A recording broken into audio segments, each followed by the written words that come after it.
Un saludo a todos en esta nueva etapa que nos corresponde ahora de clases virtuales.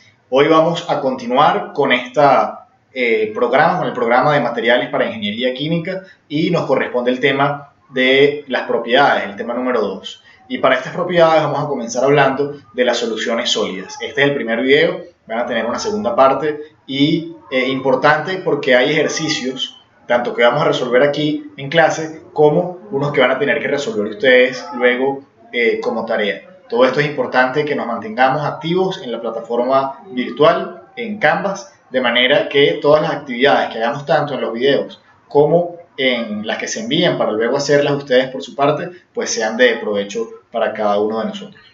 Entonces, lo primero es que este tema tiene como objetivos estudiar la formación de soluciones sólidas.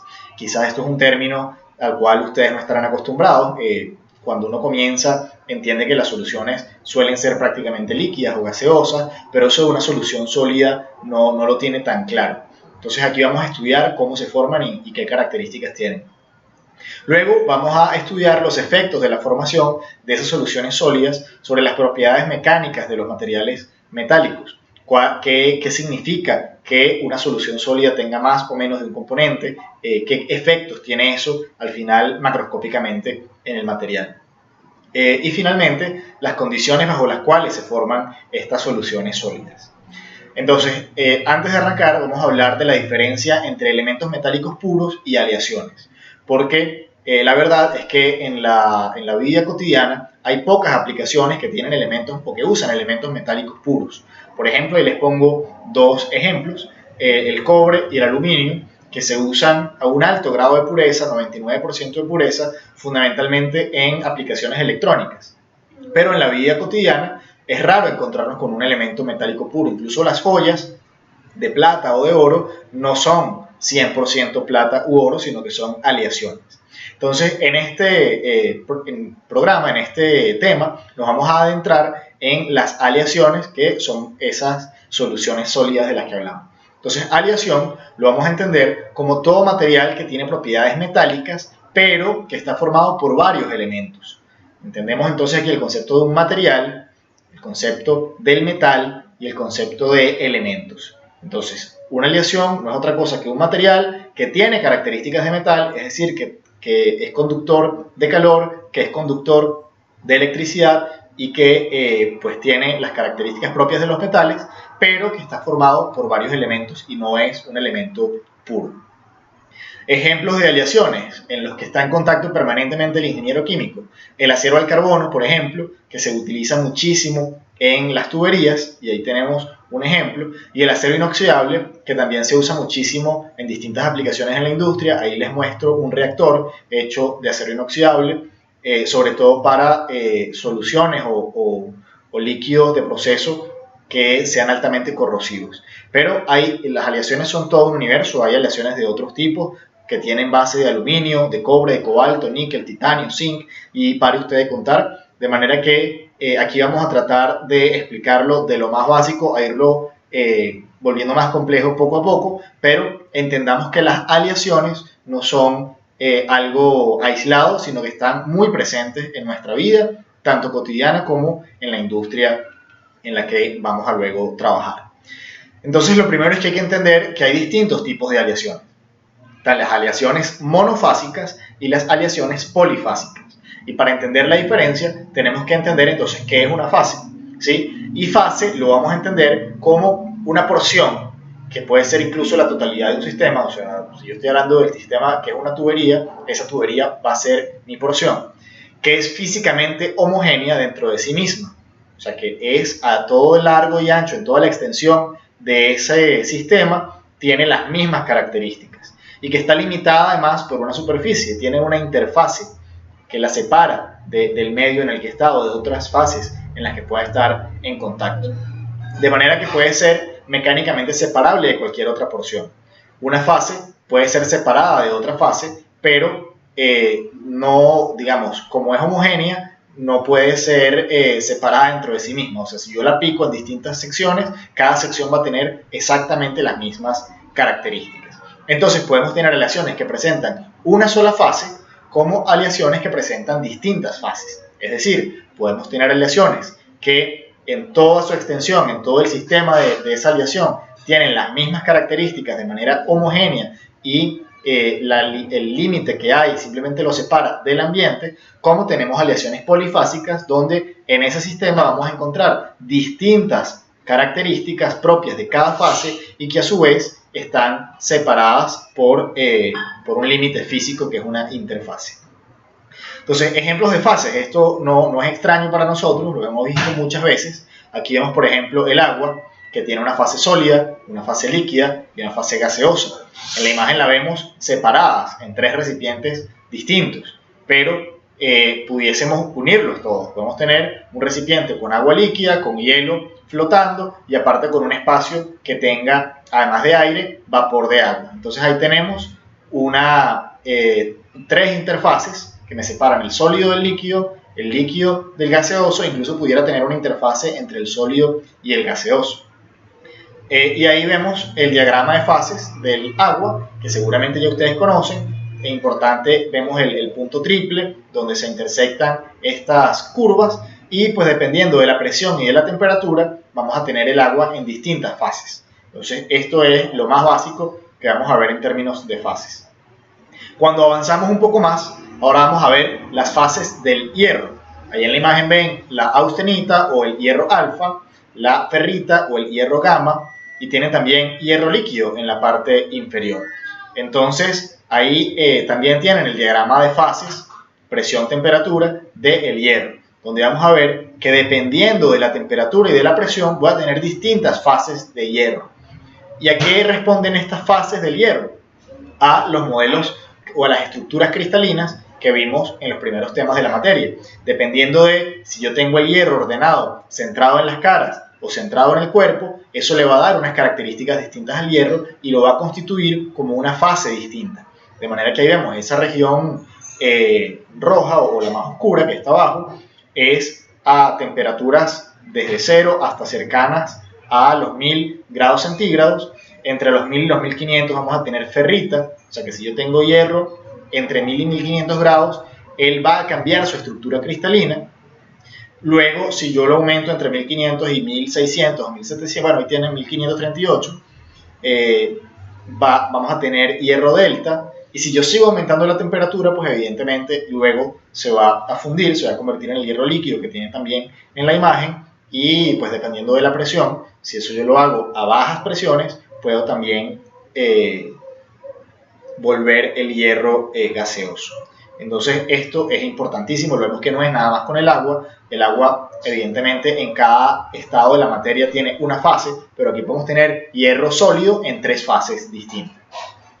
También otro caso conocido por ustedes es el caso del carbono, donde podemos tener el carbono en fase de grafito o en fase de diamante, incluso en fase líquida o en fase de vapor, dependiendo de las características de presión y temperatura que podamos tener. Entonces ya hemos estado en contacto con estos conceptos de fases en distintos materiales y ahora vamos a ponerle la lupa y enfocarnos mucho más en lo que ocurre cuando tenemos fundamentalmente soluciones sólidas. Entonces, 3 características fundamentales para entender las fases. Lo primero es que tienen la misma estructura en su interior, estructura cristalina, el arreglo atómico. O sea, si yo tengo un sistema en el cual en un tramo tiene una estructura y en el otro tengo otra estructura, seguramente estoy en presencia de 2 fases, de una aleación polifásica o bifásica si la queremos ver así. Entonces, para que una fase sea tal, tiene que tener una sola estructura en su interior. Lo segundo es que tiene la misma composición y propiedades en su interior. Y lo tercero es que tiene una interfaz bien definida entre esta fase y las demás que la rodean. Esas son las 3 características fundamentales de las fases. Bien, y aquí volvemos con un concepto de termodinámica con Gibbs, y él nos plantea, o él planteó en el año 1876, la regla de las fases. Esta regla de las fases simplemente describe la relación entre la cantidad de componentes, la cantidad de fases y las condiciones que pueden cambiarse en un sistema.